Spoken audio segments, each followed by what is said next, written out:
Back to We Are Tottenham TV. This is the instant match reaction to Spurs' 100% Europa League record going. We have lost 3-2 to Galatasaray. Myself, Brian, Johnny and Ben have been watching it. Ben, I'm going to come to you first, buddy. What's your thoughts of that game? Well, let's start. We'll go through let's go through the game as it happened. And then let's hear what you thought in the first half. Give your first half thoughts. Johnny, you give your first half thoughts. We'll have a little chat about it.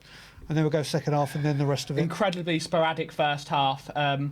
Very naive in midfield is what I would say. You could tell those the young boys in that the middle of the park hadn't played in that level of atmosphere before. Lucas Bergvall was very, very quiet. And Galatasaray have supreme quality up front. Supreme quality. They got a couple of goals and we were on the back foot. Got an amazing goal with a wonderful pass from Archie Gray, picking out Brennan Johnson, who set up Will Lancashire, who's for his first ever European goal. But dreams turned to nightmares as he got sent off later in the game. Yeah. But for me, the game was really summed up by the match substitutions at half-time. Absolutely shambolic substitutions, taking our two most attacking players off and replacing them with midfielders when really you should be replacing... This is one of the things I have been complaining about. Square pegs in triangle holes. You need square pegs in square holes and round pegs in round holes. We needed goals. We were 3-1 down and you're taking off our two goal threats. And then we were struggling for the rest of the game. And then until Bentancur comes on, Ansar comes on, we get a bit of joy in the middle of the park and we looked like we could press them to try and get a result in that game. But shocking substitutions for me. Absolutely shambolic. Johnny, your overall thoughts? I was worried before the game. You know, we all spoke about the front three, and I think it was a huge mistake from Ange not to put a little bit more steel in the middle of the park there to give the back four some protection, and it showed in that first half, Brian. And I thought, you know what? Okay, we're 3-1 down. He's going to make the subs at the half time. I was confident that we were going to see a Bentancur and a Kulu or somebody and Kulu, and I was shocked at those the two subs because the whole shape of our team was wrong. In fact, we were so bad at the beginning. They could have scored 3 goals in the opening 3 or 4 minutes, and there was no directive from the side of the pitch, and we looked clueless. And you know, I felt really, really sorry for Will Lancashire because he got his second chance of the game, probably only the second or third time he got the ball in the entire game. He only had 7 touches in that first half. And I thought he was fouled. He didn't get... The referee said he wasn't fouled, and in his frustration to come back and get the ball, he made a foul. It wasn't I don't think it was a yellow card. I thought it was a very harsh sending off. But they became a bit complacent, Galatasaray, and you know, we came into the game, but I think the game was lost at that moment, and I think Ange needs to look at himself. Look, you know, I've complained about Ange's not doing the subs and not making the wrong subs, and I've praised him when he's made the right ones, and he has done that. But we've seen after Crystal Palace, the shambolic performance against Crystal Palace, where we were overrun again and again and again in the middle of the park and we couldn't string a pass together. Those 2 games against Manchester City and Aston Villa, where we played with the double pivot and a creative in the middle, it worked beautifully. It just worked. It was all sublime and it all fitted. And today we revisited that Crystal Palace game where we couldn't string a pass together. We couldn't get anything going. And I just felt sorry in the end when Bentancur, like you said, when Bentancur and Papasar came on with Kulu, we looked more of a shape. But why did you take off? We play down the flanks. Why would you take off Sonny and Johnson? Did they have a lot of the ball? No. What was the reason they didn't get the ball? Because the midfield couldn't control the ball. So had he taken off in my opinion, Bergvall and Maddison, and put on Papasar and Kulu, or Bentancur and Kulu, that would have been my first choice, I think we could have come back into that game. Absolutely. I really do. I agree with I really you. do, because I think, yes, we rode the storm in that first half and it was a tidal wave, but we had that opportunity, we missed it, and we paid the price. Okay, so let's break this down just first half bit by bit. Obviously, 1-0 down very, very early. Yeah. Corner, or was it? No, it was a free kick, wasn't it? That was headed out, and obviously the half volley. It's a fantastic strike. Fantastic finish. I actually thought it was a lot better, and Fraser Forster couldn't have done any better, or Vicario wouldn't have. But then on the replay, you can see the legs, the feet. The feet was a little bit slow, but it's the last thing we always say. Yeah, you obviously don't want to concede early, but a hostile place like this, it was the worst thing you could expect or want. I mean, it was a great finish, wasn't it, Ben? Yeah, it was.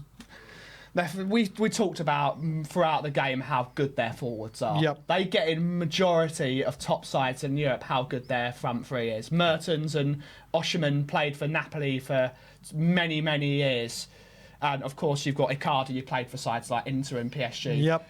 You don't give those boys chances, and that first goal was an absolutely unbelievable strike. Yeah. Yes, I think if we had Vicario in goal, I think he would have saved it. Personally, Yeah, I think Forster didn't move his feet quick enough, because let's face it, he's at the end of his career. He can't move his feet as quickly as he was when he was 27. But Correct.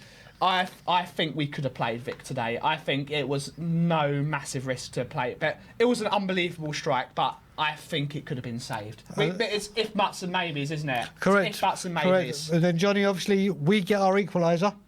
A well carved out goal. Archie Gray Fantastic. passing that ball, finding Brennan Johnson's run, who had a nice eye for Lancashire to finally open his account as a Spurs professional. Yeah. And he took his goal very, very well. And it looked like we might have been taking, or we were under siege, but it looked like that may have weathered the storm and given Spurs an entrance to start dominating the game. But it was, talk to us about the goal, because obviously you're a big fan of Will. Yeah, I mean, listen, look, it was a false dawn, unfortunately. You know, we rode the storm. Suddenly we got the break, and look, Lancashire is really strong he's strong in the air. As I said, he's like a butterfly swimmer.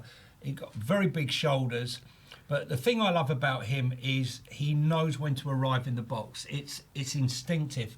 You know, Gary Lineker didn't score any goals from outside the box. Yeah. He was always, but you know, he's just 19 now, I think. Will, I think he's got a really big future. But we did him a disservice tonight. I think the whole midfield was a shambles, and it did a disservice to Son and Johnson. Yeah, you missed out one person. You can't say the whole midfield. No. But what I meant was, you know, I don't think with all the greatest will in the world, Bissouma could stop that flood on his own. And he tried his best. He did try his best. Yeah. But how many passes broke down? I don't want to keep going on and on and on about James Maddison, but James Maddison, there was the senior in that midfield. Yep. And he didn't show the way. He was going down too easy, couldn't hold on to the ball. Bergvall struggled. He did struggle. There's a right time to introduce these players, but you look. What I did want to talk about very quickly before we wrap up the first half is you look at it. We've all been speaking about it. They have Osimhen, they have Icardi, they have players that have won championships. They have played in the big tournaments. They have played, and obviously let's not take anything away. The Galatasaray crowd, we always knew, were going to have a huge part to play in this. Yeah. But they have winners throughout that team. Yeah. Whether it be in the Turkish league, whether it be in domestic leagues, they have born winners. Yeah. And they know how to do it. I mean, Osimhen in that first half was telling us about. You look at those senior players we had out, like the proper seniors. You got Fraser Forster, who's like it or not, he's a senior player. Yeah. Been a very good goalkeeper at Celtic. Obviously did well at Southampton. He's come as number 2. You got James Maddison, who is, and I keep saying with James Maddison, I don't think he's a leader. He's experienced. That's the word. We are. Spurs are using the word leadership. He's not a captain. There you go. It's that. But we had the guy who runs the book club, Ben Davis. Listen, again, we have. This is the thing. We don't have the winners in there to say, right, look at me. I've won this. I've done this. You got Heung-min Son. Obviously, you got Cuti Romero, World Cup winner, but he was unavailable. And just to wrap up that first half, Victor Osimhen was just running through us, wasn't he? Yeah. Like knife through butter. You cannot leave a man of his ability with the opportunities to have and not get punished, can you, Johnny? No, you can't. And like Mertens, I mean, look, Osimhen's going to get the headlines there, but Dries Mertens Wreaking havoc. He was wreaking havoc in the middle of the park, and you know, I actually thought, to be honest with you, that our midfield would do a lot better. But he dropped him behind. He played in the role that I always thought Maddison was going to play, drop him behind the front two and slot those balls through. And Yilmaz did very, very well in the middle of the park there. I'm about reacting as a manager. I never forget when was it Mourinho who took off Eric Dyer?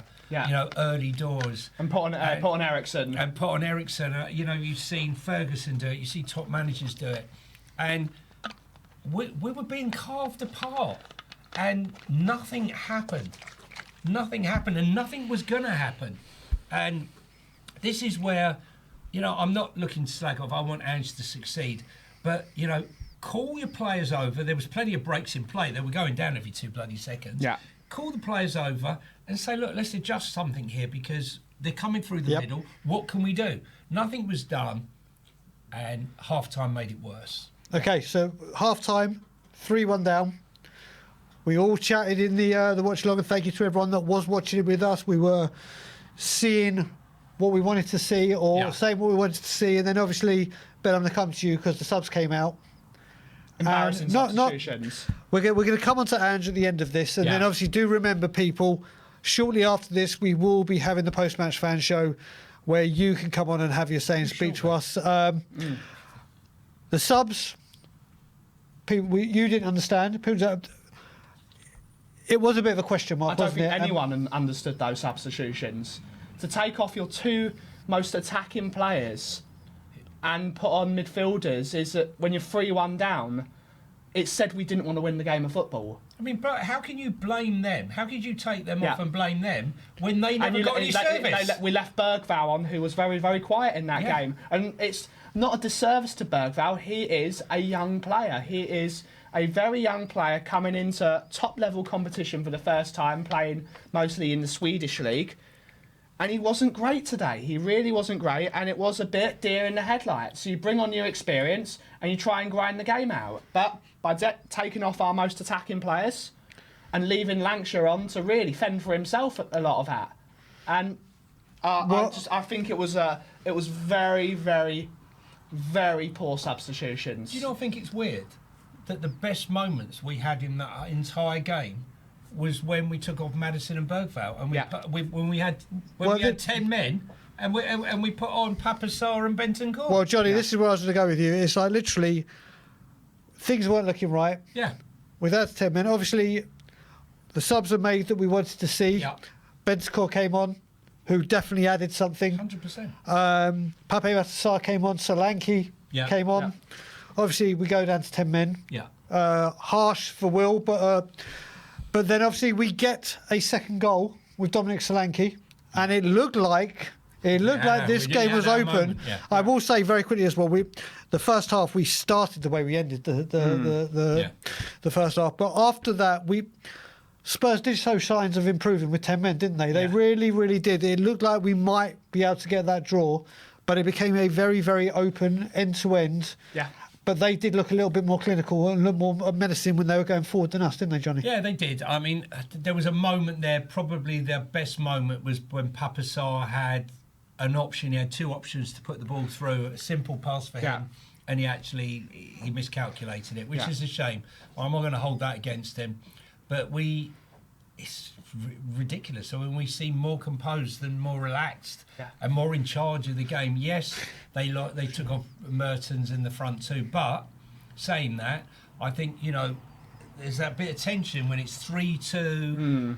You outplay this team. Throw the kitchen sink at them. We were still we're playing out the back, slowly, methodically. We need a goal. You know, you've got Kulu who's powerful up front. You've got Dom Solanke who's powerful up front. You know, go long. And the most frustrating is injury time. You get the free kick. Yep. put the ball in the net. Hail Mary. Curling ball, Porro on the ball, curling ball into the box. Make them do something. Right, yeah. so you know what? This is going to be the final thing we talk about, and this is going to go on for a little bit because I can imagine, I can only imagine what Twitter is doing right now. Oh, for sure. I can only imagine what Spurs social media across the board and people everywhere. This is going to come up with people talking about the manager again because it's always. But I also want to say this as well. I still am fully, I will not turn my back on Ange and I am not starting anytime soon. I will always back the manager. But like I said against Crystal Palace now, yes, you can say, and Brighton, yes, you can say the manager got this wrong, the manager did this. But some of these players have to take responsibility. Yes, they've been asked to play away by a manager. You've seen it before where teams are under the cosh, they see the game out or they just try and get control of the game. We cannot keep saying, oh, manager's got this wrong. And just as much as I can't keep saying, oh, the players need to step up, there needs to be accountability from both manager and players. And some players there I don't think should have been on the pitch. And that, I go down, I can say it as Ange. I would say to you, I would totally agree with Crystal Palace. You know, the players had to look at themselves in that game. But tonight, when you know you're up against 3 top players up front, and you've got a defence that is a makeshift defence. Let's make no bones about it, right? A makeshift defence in that partnership, and then in front of them, you put 2 players who are weak defending in Bergvall and Maddison, and you leave Basuma on his own. Is it any wonder? So tonight, for that first half and the choosing of that team, I blame Ange. But I thought, you know what? I know what Ange is going to do. Ange is going to change it at half time, and he's going to bring on Kulu, and he's going to bring on Bentancur and Papassar, and those 2 are going to go off. I was convinced of it. I would have put money on it. What I didn't see was taking off our only outlets on both sides. And for that, and this time, Brian, I will blame Ange. And I want Ange to succeed. But whilst we can praise Ange, look, we're here to comment on these games game to game. Yeah. Okay? You know, it's not the end of the season, so we can only go game to game.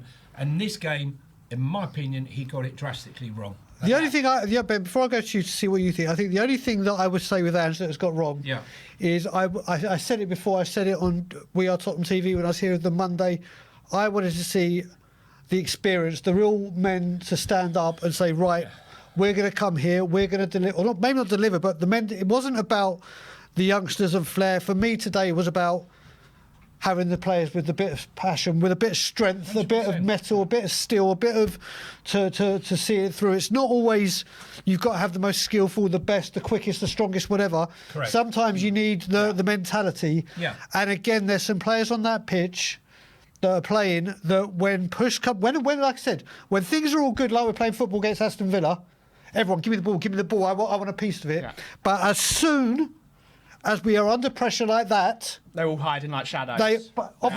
Who would you? Can I ask you a question? Who would you say hid? I don't think they hid. I just didn't think they played well. If I was going to, Maddison, we went from being too width heavy to being too middle heavy. Yeah. It was chalk and cheese. Instead of making 2 subs, maybe make 1 sub. You did not need to take off both Sonny and Johnson. You didn't need to take them both off. Maybe a little tweak in the midfield, bring on Bentancur first for maybe either Maddison or Bergvall, and then later in the game, then you can think about. Yep. Can I ask you a question, guys? What do you actually think is going on here with Sonny?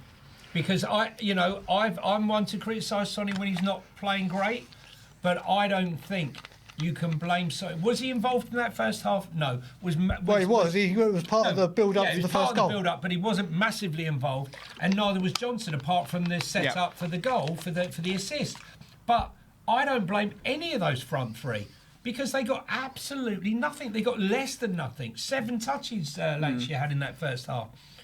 So why make him a scapegoat? Is this gonna mean that Sonny, with what's going on, what happened last week when he was dragged off the pitch, looked very unhappy? Yeah. I couldn't see how he reacted because he was taken off at half time. But do you think he took that well? Listen, the captain being taken off at half time? Listen, the thing is as well, we've got to be very careful here because with Sonny, we saw what happened at Villa. Ange said at 55 minutes, he's in the. We're monitoring him. We're keeping him. We have to keep him fit. Remember, he's playing this game. He'll probably play against Ipswich. Then he's going on international duty to his career. And we have to monitor. We've seen how effective he is for us and how important he is to us. Because when he doesn't play, the leaders don't turn up. We've seen our difference when Sonny is on that pitch as captain, and when he's not. He is an integral part, but he just couldn't get in the game today. But how many times have you seen Sonny? We've all seen it where you think, look, Sonny's not really at it today, and then boom, out of nothing, goal produces a bit of magic, bang. And, you know, I just found it really visible. We weren't sitting here at any stage during that first half, as much as I can think, and thinking to myself, oh, my God, Sonny and Johnson and Lancashire are a nightmare. All our concentration, all our thoughts were, the midfield's too weak, it's coming through us, and, you know, they're trying to expose poor old Archie Gray on the left. And I think he had a very good game as well. Archie Gray did. He had a very good game against adversity left by him by his teammates. Well, I would say the final thing we will mention about this, because I think this guy deserves an incredibly special mention, as if we were doing anger management. Yves Bissouma, from when we were under the cosh at the beginning, we saw on the TV, we saw he was trying to calm the players down. I think that was probably one of his best games. Yes. In a Spurs shirt, period. I think he 90 minutes. He was absolutely outstanding, and he showed. Do you know what? He showed leadership. He showed spirit. He showed fight. He was. Him and Benson Kerr both showed a lot of character. And they're both vying for the same position, aren't they? Yeah. And it looked like today the two Play of them both. You don't need. Well, that's an option. You don't have to play with two number 10s every single game. Sometimes you can be a bit more defensive, and sometimes you can be a bit more attacking. Today was not a game where you play two weak number 10s against 100%. Two pit bulls. Torreira, we talk about Torreira being small, but he's a pit bull. He's a pit bull, and he's a strong pit bull.